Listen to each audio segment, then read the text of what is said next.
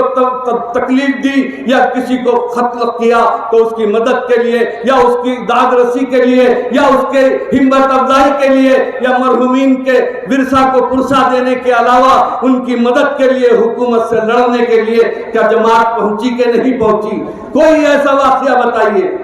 کسی اور جماعت کے کسی نمائندے کا نام بتائیے کہ ہاں فلاں جگہ گاؤں کشی کے نام پر کسی مسلم نوجوان کا قتل ہوا تھا کہ کانگریس کا کوئی مسلمان رہنما وہاں گیا تھا یا کسی اور جماعت کا رہنما وہاں گیا تھا. کوئی ایسی مثال نہیں ملے گی ہندوستان میں. ان 10 سالوں میں اگر کوئی پہنچی ہے، ظلم و ستم کے خلاف آواز اٹھی ہے تو وہ مجلس اتحاد المسلمین کی قیادت کی اور بیرسٹر اسد الدین اویسی صاحب. اب بتائیں، ان تمام واقعات کو دیکھ کر سب خوش ہوتے ہیں، سب کہتے ہیں کہ واہ واہ واہ واہ، جماعت کا کیا کام ہے. بیرسٹر اسد الدین اویسی اپنی جان کی بازی لگا کر مظلوم کے گھر کو پہنچے. اس کے شوہر کا انتقال ہو گیا تھا. ریلوے ٹرین کے اندر ایک پولیس کے درندے نے معصوم نوجوان کو صرف داڑھی کی بنیاد پر گولی مار کر ہلاک کر دیا اور اس کی بیوہ کی سب سے پہلے مدد کرنے والی مجلس اتحاد المسلمین کی قیادت، حکومت سے نمائندگی کر کے مکان دلایا گیا، حکومت سے نمائندگی کر کے ملازمت دلائی گئی بیوہ کو اور حکومت سے نمائندگی کر کے ایکس گریشا دلایا گیا اور خود جماعت کی طرف سے بھی مدد کی گئی. بتاؤ، ان چیزوں کو دیکھ کر ہماری آنکھیں تو خوش ہوتی ہیں لیکن ہماری آنکھیں نم بھی ہونی چاہیے. نم بھی ہونی چاہیے. اس لیے نم ہونی چاہیے کہ خدا نہ خواستہ وہ علاقے جہاں پر کوئی قیادت نہیں ہے، وہ اس ہندوستان ہی کے وہ ٹکڑے جہاں پر مسلمانوں کی 27% آبادی ہے، 25% آبادی ہے، اتنا بڑا اثر و رسوخ رکھتے ہیں لیکن اگر کچھ نہیں رکھتے تو سیاسی طاقت نہیں رکھتے، جس کا نتیجہ یہ ہے کہ آج دانے دانے کو محتاج ہے. ایک بچہ ہوتا یہ ہے کہ کوئی واقعہ ہو جائے کہ کوئی جلوس جائے، اس پر پتھر برسا، حالانکہ وہ پتھر ہم نہیں برساتے. کوئی فساد نہیں چاہتا اور کسی میں دعوے کے ساتھ کہتا ہوں کہ اس ملک میں پتھر کی بنیاد پر جتنے فسادات مچائے گئے، جلوس پہ پتھر آنے کے، وہ یہ اغیار کی منصوبہ بند سازش ہوتی ہے اور RSS اور BJP کا ذہن کار فرما ہوتا ہے کہ انہی میں سے ایک درندہ پتھر مارتا ہے اور پھر اعلان لگاتا ہے کہ فلاں علاقے سے پتھر آیا. چلے تو ایک پتھر مارنے کی سزا یہ دے رہے ہیں یہ اس ملک کے حکمران کہ پوری بستی کو ویران کر دیا جا رہا ہے، بلڈوزر کے ذریعے سینکڑوں مکان گرا دیے جا رہے ہیں. بتاؤ کیا ہماری آنکھ میں آنسو نہیں آنے چاہیے؟ وہاں کوئی قیادت نہ ہونے کا نتیجہ یہ ہے کہ ایک چھوٹی سی غلطی پر اس قدر ظلم و ستم ڈھایا جا رہا ہے. اور ہمارے پاس اگر کوئی ہمیں بے مقصد ستایا آتا ہے تو الحمدللہ ہم میں وہ طاقت، ہم میں وہ جرأت ہے کہ ہم اس کا مقابلہ کر سکتے ہیں. اس وجہ سے کر سکتے ہیں کیونکہ ہمارا مرکز سیاسی مضبوط ہے اور مرکز سیاسی ہمارا مرکز کبھی ناانصافی کو برداشت نہیں کرتا، چاہے وہ پولیس کا ظلم ہو، حکومت کا ظلم ہو، اغیار کا ظلم ہو. ان سے مقابلہ، ان سے جمہوری انداز میں مقابلہ کرنے کی صلاحیت رکھتا ہے. یہ وجہ کیا ہے کہ آپ اللہ فخر ملت کی خبر کو نور سے بھر دے. پروردگار ان کے جو سوچ و فکر تھی جس کے نتیجے میں آپ اور ہم آج پورے ہندوستان میں واحد ریاست ہے جہاں چین و سکون کی سانس لے رہے ہیں اور ہمارے بچے دیگر ابنائے وطن کے کاندھے سے کاندھا ملا کر تعلیمی میدان ہو، معاشی میدان ہو، ہر میدان میں دیگر ابنائے وطن کے ساتھ چلنے کی صلاحیت رکھتے ہیں. کیا آپ نہیں بتا سکتے؟ ہم جا کے ہندوستان کا چپا چپا گھومیں،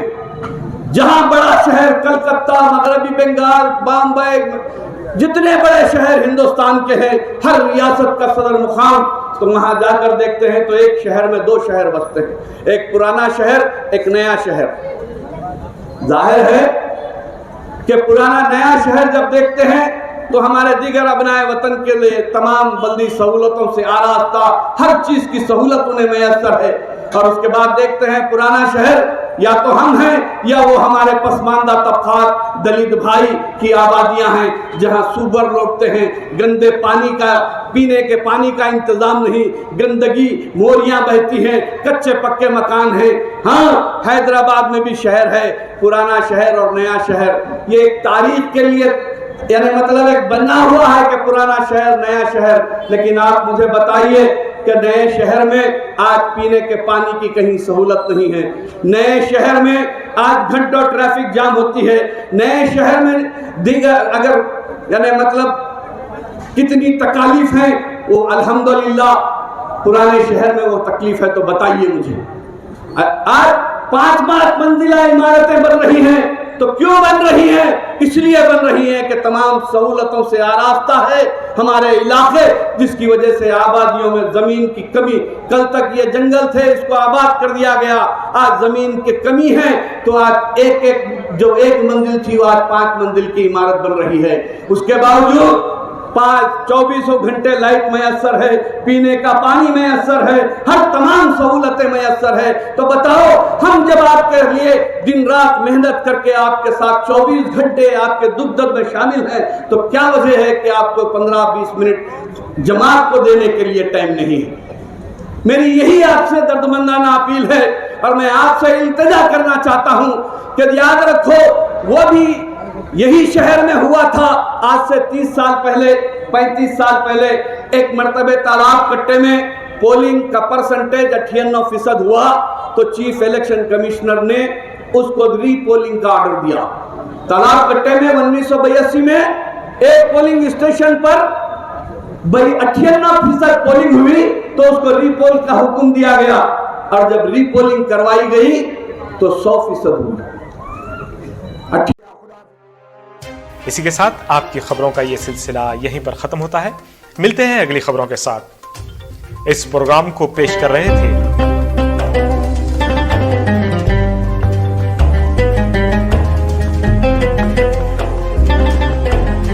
چاہتوں کی سوغات البے۔